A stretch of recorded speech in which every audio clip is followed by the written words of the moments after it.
지난달 은행권의 가계대출 금리가 3%를 넘어선 가운데 주택담보대출은 27개월 만에 최고치를 기록했습니다. 정부는 가계부채 증가를 억제하기 위해 내년에도 이 같은 기조를 이어가겠다는 방침입니다. 올해 누적 3분기 IPO 시장이 지난해보다 큰 폭으로 증가하며 올해 공모 규모가 역대급을 기록할 것이란 전망이 나옵니다.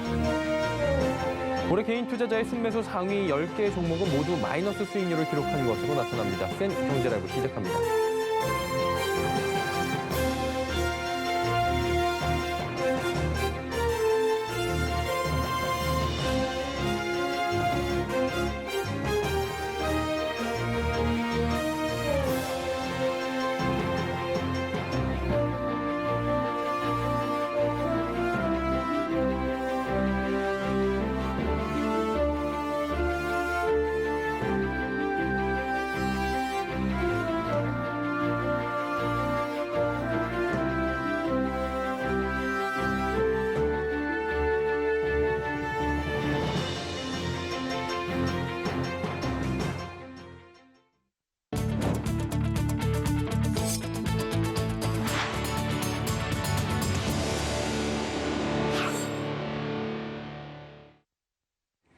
시청자 여러분 안녕하십니까? 센 경제라이브 서정덕입니다. 지난달 은행권의 전체 가계대출 금리가 3%를 넘어선 가운데 주택담보대출은 27개월 만에 최고치를 기록했습니다. 한국은행에 따르면 8월 예금은행의 주담대 금리는 연 2.88%로 한 달 새 0.07%포인트 올랐습니다. 이 수치는 2019년 5월에 2.93% 이후 27개월 만에 가장 높은 수준으로 신용대출 금리도 연 3.86%에서 연 3.97%로 0.11%포인트 올랐습니다. 이에 따라 전체 가계대출 금리 역시 연 3.10%로 8월에 2.98%보다 0.12%포인트 올라섰습니다. 이는 2019년 7월 3.12% 이후 25개월 내 최고 기록입니다. 한국은행의 연내 기준금리 인상 전망이 지표금리에 선 반영된 데다 금융당국이 가계부채 증가 속도를 억제하기 위해 우대금리 축소 조치 등을 취한 영향으로 분석됩니다. 정부가 가계부채 증가를 최대한 억제하겠다는 의지를 재차 확인했습니다. 실수요자에 대한 가계대출도 상환 능력 범위 내에서 이루어지도록 한다는 방침인데요. 홍남기 부총리 겸 기획재정부 장관은 오늘 서울은행회관에서 열린 거시경제금융회의에서 가계부채 관리를 위해 올해 6%대 증가율을 목표로 상환 능력 내 대출이 이루어질 수 있도록 하고 내년에도 이러한 기조가 이어질 수 있도록 할 것이라고 밝혔습니다. 홍남기 부총리는 가계부채의 증가세를 최대한 억제하며 대출이 꼭 필요한 수요자들의 경우 상환 능력 범위 내에서 대출받을 수 있도록 하는 방향성을 모색하겠다고 말했습니다. 정부는 다음 달 중 가계부채 추가 대책을 발표할 예정입니다. 올해 누적 3분기 IPO 시장이 지난해보다 큰 폭으로 증가하며 올해 공모 규모가 역대급을 기록할 것이라는 전망이 나옵니다. 배요한 기자입니다. 올해 IPO 시장은 그 어느 때보다 뜨거웠습니다. IR 큐더스에 따르면 올해 3분기 누적 신규 상장 기업은 총 65곳으로 지난해 같은 기간 대비 19개사가 증가한 것으로 조사됐습니다. 공모 흥행을 좌우하는 청약 경쟁률은 1000대 1 이상 기업이 33곳, 2000대 1을 넘은 기업은 12곳으로 나타나 투자자들의 뜨거운 IPO 관심을 확인했습니다. 특히 공모기업 증가와 함께 크래프톤과 SK IE 테크놀로지 등 대학급 공모주가 증시에 입성하면서 공모 금액은 4배 이상 뛰었습니다. 3분기 누적 IPO 시장 규모는 14조 5천억 원으로 지난해 같은 기간보다 312% 증가한 것으로 집계됐습니다. 공모 밴드 상단 공모가 확정 기업은 61개사로 전체 공모기업 중 91.3%에 달했고 공모 밴드 초과 기업도 총 27개사를 기록했습니다. 공모 시장은 예심 청구 기업이 증가함에 따라 4분기에도 호황세를 이어갈 것으로 전망됩니다. IPO 업계 관계자는 대형주들과 4차 산업 관련 중소형주 등이 여전히 증시의 문을 적극 두드리고 있다며 올해 IPO 시장은 역대급 공모 규모를 기록할 것으로 예상된다고 말했습니다. 서울경제TV 배우환입니다. 코로나19 이후 주식에 대한 관심이 높아지며 개인 투자자들의 시장 참여도 활발해졌죠. 다만 올 들어 수익률은 저조한 것으로 나타났는데요. 자세한 내용 윤혜림 기자가 전해드립니다. 오늘 한국거래소에 따르면 이달 1일부터 29일까지 개인 투자자의 순매수 상위 10개 종목은 모두 마이너스 수익률을 기록한 것으로 나타났습니다. 이번 달 개인이 많이 사들인 종목은 카카오, 네이버, 카카오뱅크, LG전자, NC소프트 등으로 단순 평균 수익률은 마이너스 12.87%를 기록했습니다. 반면 외국인과 기관은 같은 기간 모두 플러스 수익률을 낸 것으로 나타났습니다. 외국인은 10종목 중 5종목의 수익률이 마이너스였지만 평균 수익률은 5.62%를 기록했습니다. 가장 좋은 성적표를 받아둔 투자자는 기관으로 한 종목을 제외하고 모두 양호한 수익률을 보였습니다. 이번 달 들어 기관은 크래프톤, 현대중공업, 대한항공, SK이노베이션 순으로 많이 사들였으며 평균 수익률은 7.82%에 달합니다. 개인의 수익률이 저조한 이유로는 여전한 대형주 선호 현상이 꼽힙니다. 개인 순매수 상위 종목 대부분은 코스피 시가총액 상위권 내 종목으로 인터넷, 반도체, 자동차 등 업종 대표주였습니다. 반면 외국인과 기관 투자자들은 배터리, 친환경 에너지, 언택트 등 유망사업 관련주뿐 아니라 제약, 철강 등 다양한 업종에 투자한 것이 좋은 전략이었다는 분석입니다. 전문가들은 지난해와 달리 뚜렷한 주도주가 없이 업종별 순환매가 빠르게 진행되고 있어 개인 투자자들의 투자가 쉽지 않아졌다며 펀드와 같은 간접 투자나 업종별 분산 투자하는 전략이 필요하다고 조언했습니다. 서울경제TV 윤혜림입니다. 코로나19 제4차 확산의 영향으로 지난달 생산과 소비, 또 설비 투자가 일제히 감소했습니다. 통계청이 발표한 8월 산업활동 동향을 보면 지난달 산업 생산지수는 111.8포인트로 전월보다 0.2% 감소했습니다. 소비를 나타내는 소매 판매는 전월 대비 0.8% 줄어 2달 연속 감소했고 설비 투자도 5.1%가 줄어들며 석 달 만에 감소세로 돌아섰습니다. 통계청은 생산과 지출이 전월보다 약화되며 지난달에 이어 경기 회복세가 주춤하는 모습이라며 전월 지표 수준이 높았던 데 따른 기저효과도 작용했다고 설명했습니다. 공공이 주도하는 미니 재건축이 속도를 낼지 관심이 모아지고 있습니다. 최근 빈집 정비법으로 불리는 빈집 및 소규모 주택 정비에 관한 특례법 개정안이 국회 본회의를 통과했는데요. 노후한 연립주택도 재건축할 때 용적률을 최대한 끌어올려줘 사업성을 높이겠다는 겁니다. 자, 이런 주택이 서울에만 6만 가구에 달하는데요. 정찬익 기자가 전해드립니다. 빈집정비법 개정안이 최근 국회 본회의를 통과하면서 미니 재건축 활성화 기대감이 커지는 모습입니다. 빈집정비법은 공공이 주도하는 소규모 재건축의 근거를 담고 있습니다. 소규모 재건축 사업은 대지 면적 10,000제곱미터 미만이고 노후 불량 건축물 수가 전체의 3분의 2 이상이면서 200세대 미만인 지역에서 가능합니다. 낡은 빌라촌 개발에 적합한 방식이지만 그동안 사업성 부족으로 지지부진한 상황입니다. 실제 업계에 따르면 서울 2,070곳 중 3%가량인 70곳에서 사업이 추진 중입니다. 이들 지역은 총 6만여 가구 규모입니다. 빈집정비법 개정으로 LH 등 공공이 사업을 주도하면서 용적률을 법적 상한의 120%까지 높여줄 수 있게 됩니다. 늘어난 용적률의 20에서 50%는 공공임대로 환수하게 됩니다.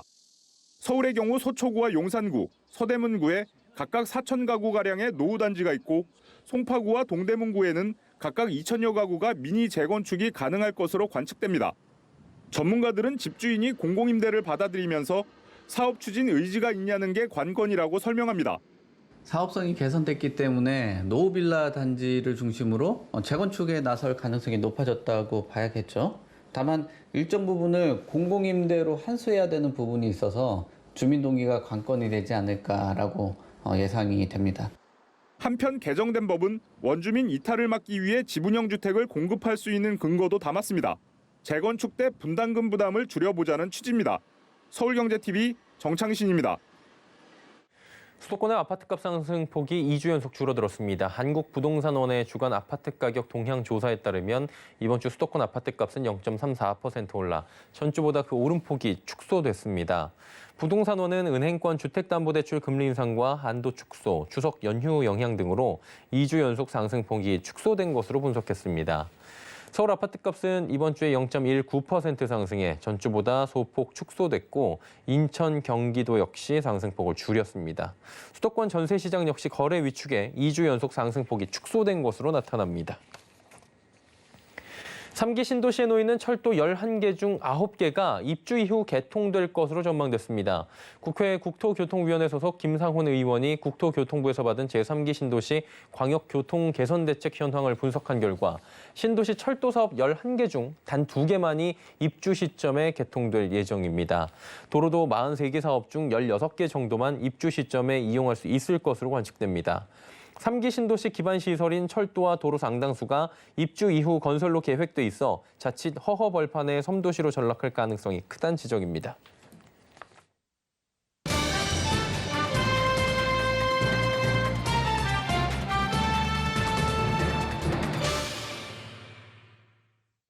최근에 부상하고 있다고 합니다. 이 온라인 명품 플랫폼 업계가 지금 굉장히 어수선한 상황이라는 얘기도 또 들려오고 있고요. 업계 후발주자인 캐치패션이 경쟁사 3사를 저작권 위반, 허위 광고 등의 혐의로 고발을 지금 한 부분인데요. 고발당한 명품 플랫폼 업계는 캐치패션의 일방적 주장이라며 법적 대응을 예고하고 나섰습니다. 산업부 문다혜 기자와 함께 이 논란 어떤 건지 좀 짚어보도록 하겠습니다. 나와 있습니까? 안녕하세요. 예, 명품 온라인 플랫폼이라고 하는데 이게 업계가 좀 생소해요. 어떻게 구성되어 있는지 먼저 짚어주실까요? 네, 온라인 명품 플랫폼은 명품 열풍에 따라 같이 성장하고 있는 분야입니다. 아무래도 명품은 신뢰도가 생명이기 때문에 온라인을 통한 거래를 꺼리는 경향이 있었는데 온라인에 익숙한 MZ세대들의 플렉스 문화가 확산되면서 빠르게 크고 있습니다. 이 업계를 좀 살펴보면요. 머스트잇과 트렌비, 반란, 캐치패션 이 4사를 중심으로 커가고 있습니다. 이 중 머스트잇과 트렌비, 반란의 작년 거래액은 각각 2,514억, 1,080억, 5,500억입니다.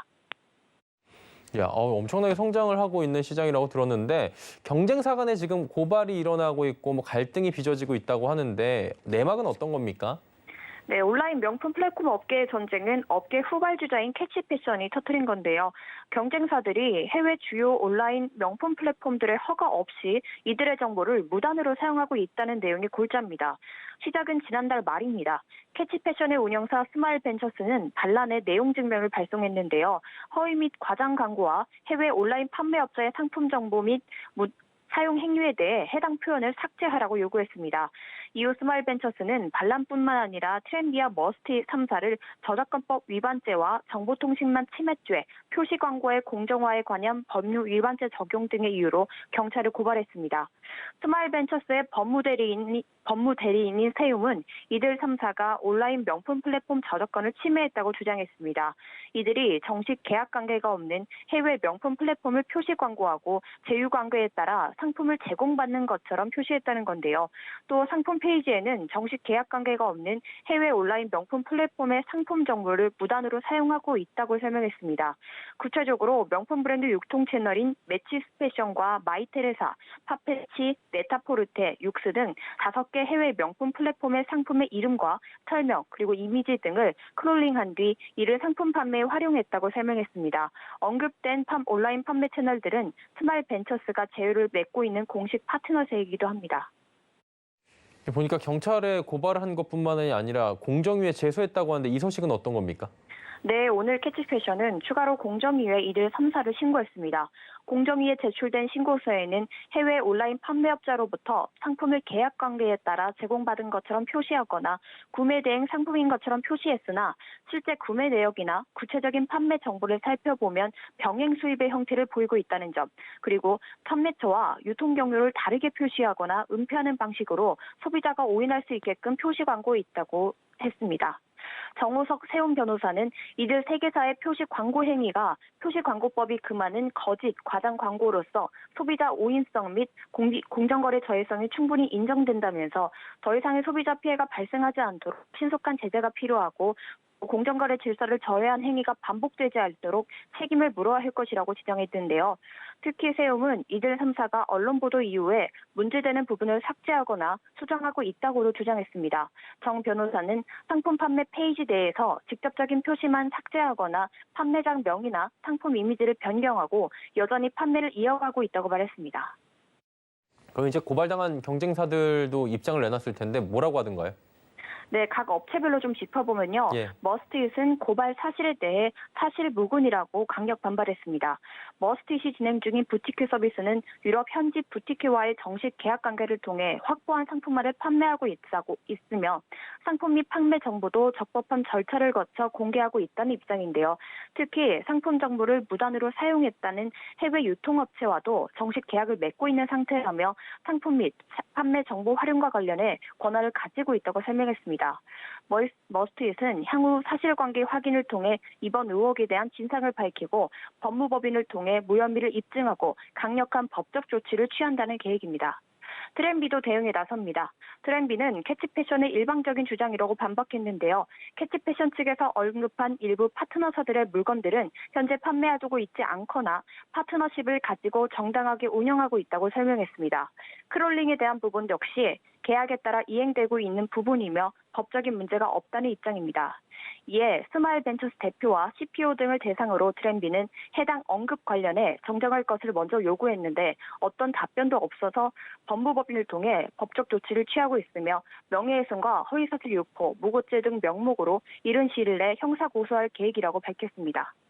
또 반란은 언급된 해외 플랫폼들과 공식 계약을 체결하거나 공식 바이어 형태로 반란볼 내 입점해 우호적인 협력 관계를 맺고 있다고 설명했습니다. 지난달 말 스마일벤처스가 지적하며 내용 증명을 발송한 크롤링의 경우 사이트가 허용하는 범위 내에서 진행해 문제가 없다는 겁니다. 다만 반란은 아직 고발장을 받지 못해 구체적으로 캐치패션 측에서 어떤 혐의로 고발을 한 것인지 파악하기 어려워 고발장을 수령한 후 수사기관을 통해 대응한다는 방침입니다. 이번 논란에 대해 명품 플랫폼 업계는 기존 플랫폼의 이미지를 깎아내리려는 다분히 악의적인 언론 플레이라고 지적했습니다. 캐치패션이 시장의 주목을 받기 위해 억지를 부리고 있다는 건데요. 업계 관계자 이야기 들어보시죠. 저는 노이즈 마케팅이라고 보고 있고요. 해외 명품 플랫폼이 캐치패션에게만 독점 계약 권리를 줄 리가 없고 저희도 당연히 계약을 맺어서 진행하고 있고요. 이거는 이슈를 만들어서 주목을 받고자 고발한 것으로 보고 있습니다. 그리고 이게 업계에도 부정적인 영향을 줄 수 있을 것 같아서 걱정이 되는데 이렇게 노이즈 마케팅을 하면은 이제 고객들이 또 이 온라인 명품에 대해서 좀 부정적인 인식을 가질 수도 있고 그게 이 업계 전체에는 부정적인 영향을 줄 수 있다고 보고 있습니다. 이 결론 어떻게 날지 궁금하신 분들 많이 계실 것 같고요. 그리고 왜 이런 일이 생기는지도 좀 알려주시죠. 현재로선 각 회사마다 유럽 현지 업체와 맺은 계약 내용이 다르고 또 유통 구조가 복잡해서 쉽게 결론이 나지는 않을 것으로 예상됩니다. 이 명품 플랫폼 간의 싸움이 급작스럽게 생기는 것은 온라인 명품 시장이 급성장하고 있는데 이 사이에서 주도권을 잡기 위한 것으로 풀이됩니다. 시장조사기관 유로모니터에 따르면 국내 온라인 명품 시장 규모는 2015년 1조 450억 원에서 지난해 1조 6천억 원가량으로 53%가량 성장했습니다. 이는 전체 명품 시장의 10%를 차지할 정도인데요. 올해에는 2조 원에 육박할 것으로 전망됩니다. 실제로 머스트잇과 트렌비 등은 최근 투자금을 대거 유치하는 등 성장 가도를 달리고 있습니다. 머스트잇은 지난 6월 카카오 인베스트먼트와 K2 인베스트먼트 파트너스로부터 130억 원 규모의 브릿지 라운드 투자를 유치했고 트렌비는 지난달 3년 만에 누적 투자액 400억 원을 달성했습니다. 시장의 성장폭도 큽니다. 지난해 거래액 2,514억 원을 달성한 머스트잇은 지난 2011년 창업 이후 연평균 80% 이상씩 성장했고 트렌비와 반란은 지난해 각각 1,080억 원, 500억 원의 거래액을 기록하며 가파르게 성장하고 있습니다. 이런 상황에 스마일벤처스가 온라인 명품 구매에서 가장 중요한 정품 보장 문제를 제기해 주도권을 가져오겠다는 목표로 고발에 나선 것이란 분석이 우세합니다. 그런데 일각에서는 이번 사태가 결국에 업계를 위축시킬 수 있다라는 우려를 제기한다고 하는데 이 부분 살짝 짚어주실까요? 네, 일각에선 이런 사태가 성장하고 있는 명품 플랫폼 시장에 찬물을 끼얹을 수 있다는 지적도 나옵니다. 가짜 명품이 안 그래도 성행하는데 이번 사태로 업계 전반적인 신뢰가 저하될 수 있다는 겁니다. 소송전으로 진품과 가품, 진위 여부가 공론화되면 소비자들에게 인지도를 높이기도 전에 부정적인 인식을 심어줄 수 있다는 건데요. 업계에선 캐치패션이 다른 온라인 플랫폼으로 사는 것은 정품이 아닐 수 있으며 캐치패션만 정품을 판매하고 있다는 마케팅 캠페인을 론칭하고 있는데 근거를 세부적으로 제시하기보단 일단 부정 이슈와 우리만 정품이라는 캠페인 운영은 산업 전체를 깎아내리는 행위라고 지적하고 있습니다. 예, 경제산업부 문다혜 기자와 이야기 나눠봤습니다. 수고하셨습니다. 감사합니다.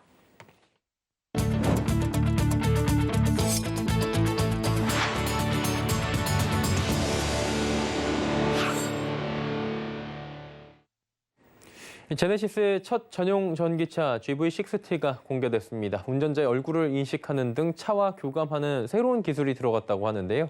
가격은 5,990만 원부터 설정됐다고 합니다. 정세미 기자입니다.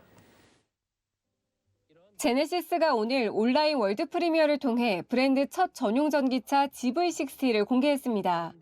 차명은 제네시스 내연기관 라인업인 GV에 숫자가 결합된 방식이 그대로 적용됐습니다. 전동화 이후에도 브랜드 가치는 변하지 않는다는 의미가 담겼습니다. GV60는 3가지 모델로 운영됩니다. 기본인 스탠다드에선 후륜과 4륜이, 성능을 높인 퍼포먼스에선 4륜이 기본 적용됩니다. 세 모델 모두 기아 EV6와 같은 77.4kWh의 배터리가 들어갑니다. 특히 퍼포먼스에선 부스터 모드의 적용으로 힘이 360kW까지 높아집니다. 1회 충전 시 주행거리는 스탠다드 후륜 기준 451km로 국내에서 가장 긴 기록을 보유한 EV6보다 약 20km 짧습니다. 새로운 기술로는 자동차와 운전자가 교감하는 안면 인식 기능이 적용됐습니다.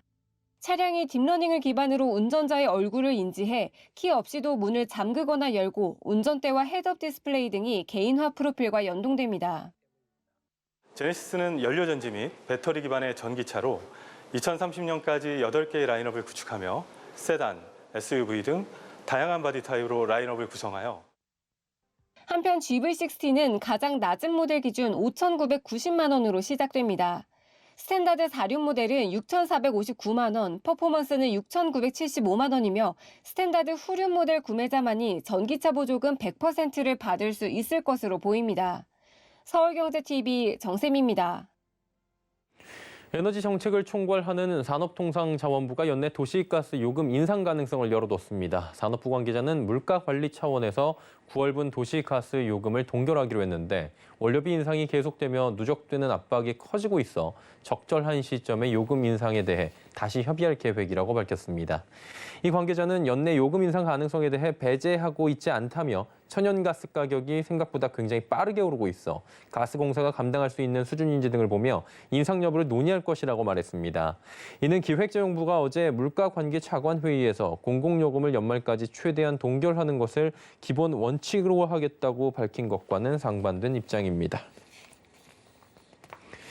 늘어난 신용카드 사용액의 10%를 사실상 현금으로 돌려주는 신용카드 캐시백 신청이 내일부터 시작됩니다. 카드 캐시백은 월간 카드 사용액이 2분기 월 평균 사용액보다 3% 이상 증가 시 초과분의 10%를 캐시백으로 환급해주는 제도입니다. 신청은 9개 신용카드 회사 중 개인별 전담 카드사를 지정하면 되고 대형마트나 백화점, 대형 온라인 쇼핑몰 등에선 사용이 제한됩니다. 첫 일주일간은 출생연도 뒷자리에 연동해 오부제로 신청을 할 수 있어 내일은 태어난 연도 끝자리가 6년인 사람이 신청할 수 있습니다. 1인당 월별 10만 원 한도에서 다음 달부터 2달 동안 시행됩니다.